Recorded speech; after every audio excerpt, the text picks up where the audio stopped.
Hello दोस्तों, हमारी आज की इस कहानी का नाम है सिंदूर। ये लो तनखा। केशव ने अपनी पत्नी कल्पना के हाथ में नोटों की गड्डी रखते हुए कहा, मगर कल्पना अपना मुंह फुलाए खड़ी रही। उसने हिरास से उन्हें मुट्ठी भर रुपये को अगले दृष्टि से देखा। वो घर से बाहर बात टालने को निकल गया और जब लौटा तो घर समोसे का लिफाफा था। हाथ में वो अपने शब्दों में भरकस मुलायम बनाते हुए बोला, ये लो और एक कड़क चाय पिलाओ। आज काम बहुत था दफ्तर में, थक गया हूँ। जो खरीदना चाहो सो ले लेना, तुम्हारा त्योहार तो नजदीक है। कल्पना चाय तो बनाकर ले आई, मगर सिर्फ उसके लिए। केशव उसके खराब दिमाग को भाप कर भी मौन रहा, मगर वो चुप न रही। उसने तनख्वाह के पैसे से एक कागज पर खर्च के साथ लेकर केशव को खेलने उड़ाना शुरू कर दिया। जब आप ऐसे खरीदी करने को कह रहे हैं तो जाने कहाँ का खजाना घर में रहे हैं मेरे हाथ में। केशव उसका स्वभाव जानकर शांत रहते थे। उन्हें धीरे से कहा, देखो जो लेना चाहती हो वो ले लो, 2,500-3,000 रुपये से ज्यादा खर्चा ना करना। वो ये सुनकर तो कल्पना चोट खाई नांगी सी पुकार उठी और बोली, पता नहीं लोग शादी क्यों करते हैं। अगर उनकी हैसियत ही नहीं होती उसके सपने पूरे करने की, पता नहीं क्यों ऐसा कहते हैं। समय उसकी नजर ना तो प्रिया की मायूस आंखों पर पड़ी और ना ही केशव के सूने गाल पर। केशव ने धीरे से कहा, कलू प्रिया सुन रही हो तो सुनकर उसका भाग्य ही रही है। अच्छा है, उसकी आदत रहेगी। हर त्योहार किसकर से कर कर करना मेरी नियति है। और औरतों को देखो, बाजार करते करते सांस फूल जाती है। त्योहार तक एक मैं हूँ जिसे पति के नाम पर मीठी का माधव मिला है। तैयार हो तो बला से ना तैयार हो तो बला से। अरे तुम्हें जितना मांगती हो दे देता हूँ। केशव ने बात संभालते हुए कहा, वो तो रुपया तुम्हारी ही गृहस्थी के पेट में चढ़ जाती है। पहली बार केशव के माथे पर क्रोध को जब्त करने वाला पसीना आया। वो जोर से बोला, कल्पना, कभी मैंने तुम्हारी मेहनत को कम आका जो तुम्हें मेरी कमाई को बढ़ती बच्ची के सामने जलील कर रही हो। वो तो क्या करो, तुम्हारा रोटी ही तो खिलाते ही बदलते ही मैं घर की मेहमानत करती हूँ। हाँ, मध्य वगैरह हमारी गाड़ी ऐसे ही बचे खुचे अरमानों से चलती है। मगर चकाचौंध की दीवानी कल्पना लड़ते लड़ते यह भूल बैठी कि वह जाने में पति के स्वभाव को बहुत बुरी तरह से चोट पहुंचा बैठी है। वह शुरुआत से ही पहनने ओढ़ने की शौकीन थी और इस सनक में उसे भले ही किसी का भी दिल दुखाया पड़े, उसे सिर्फ अपने से ही मतलब होता। शादी के पहले भी उसने यही कोशिश रहती कि उसके जैसा कपड़ा किसी और के पास ना हो, वरना वो पूरे घर की कलह मचा देती। उसकी दादी ने दबी जुबान से उसे कई बार समझाते हुए कहा कि मनुष्य का चोला रखकर अपनी ख्वाहिशें की चादर इतनी भी नहीं बढ़ाना चाहिए। पर कल्पना ने अपनी दबंगई चलाते हर रिश्ते था और उसका सामान ताक पर रख दिया था। हर त्योहार में हफ्ते पहले वह घर गृहस्थी खर्चा काट कर खुद की साज समाज पर अच्छा खासा खर्चा कर डालती और लोगों के अच्छे अच्छे कमेंट्स और चटकारे लेकर पढ़ती और खुश होती। शुरुआत में तो केशव उसकी खूबसूरती का दीवाना बन फिरता था। अब उसका सामने करने का कतराने लगा। कारण था तो उन दोनों की बढ़ती हुई बेटी प्रिया, बड़ी बड़ी आंखों वाली प्रिया, सामान्य बच्चियों की तरह भी बीस बस पीस जाती। कल्पना के अहम और केशव की चुप्पी, बीच में केशव के लिहाज लगता कि कहीं प्रिया उसे एक कमजोर पिता ना समझे। एक पुरुष होने वह उसे खुश रखने का जितना जतन करता, उतनी ख्वाहिशें उतनी उछाल मारने लगती। धीरे धीरे उसे भी समझ में आने लगा उसका रवैया। अब समय उसके साथ प्रेम से गुजरना चाहता था। वह बाहर गुजरने लगा।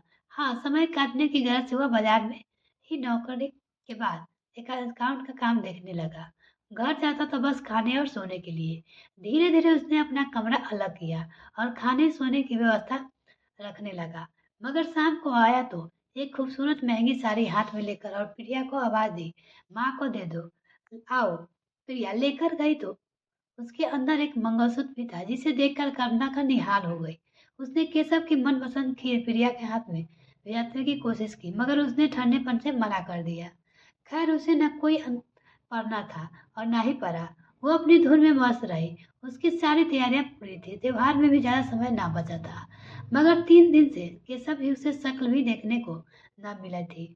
उसको कुछ बेचैनी हुई, फिर सोचा सब कुछ ठीक तो है, नहीं बोल रहे तो ना बोले, अपनी मर्जी की सभी तैयारियों में संतुष्ट हो कर वह पूजा कर चुकी थी। पर आज केशव को तो दूर देर भी हो गई थी घर लौटने में। अब उसे बुरी तरह घबराहट होने लगी। रात के 12 बजे थे। उसने त्योहार की सब तैयारियां कर ली थी। पूजा भी अकेले ही करनी पड़ी। सब कुछ तो उसके मन का था, मगर अब वो केशव के बिना कुछ सुहा नहीं रहा था। उसने प्रिया के कुछ पूछने की कोशिश की, मगर वो चुप लगाकर चली गई।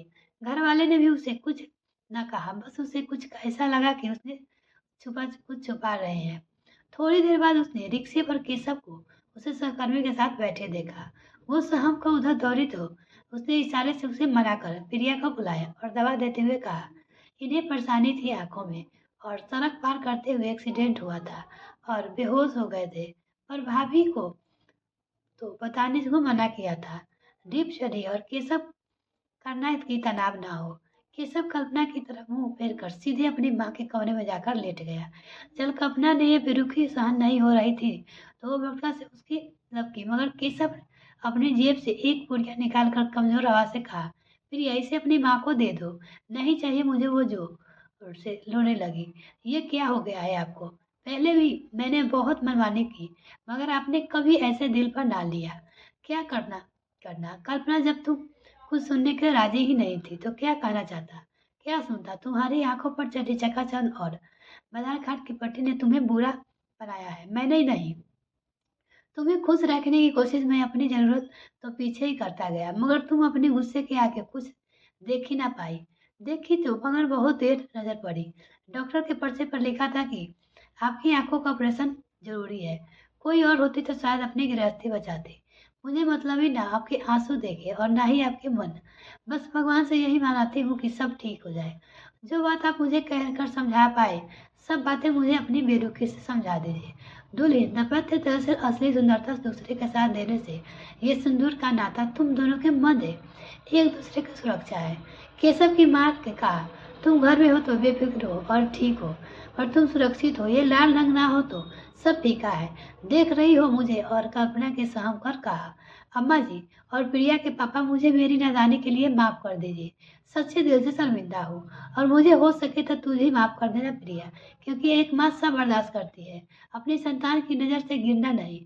मम्मी, मुझे पता था कि आप दिल की बुरी नहीं हो, वो धीरे से बोली। तब तक उसकी दादी ने कहा, अरे लालो, जाकर एक प्लेट में मिठाई लाओ, तेरी माँ के लिए कुछ अच्छा तो हो, मीठा खा लेना चाहिए।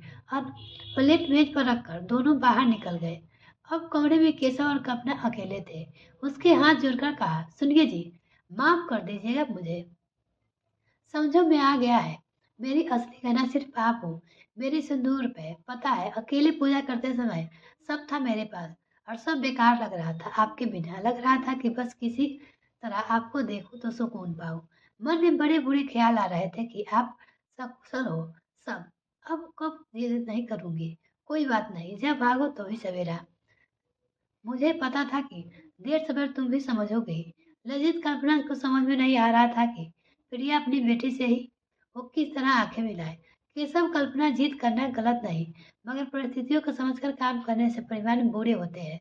तुम्हें खुश रहना हमारा फर्ज है।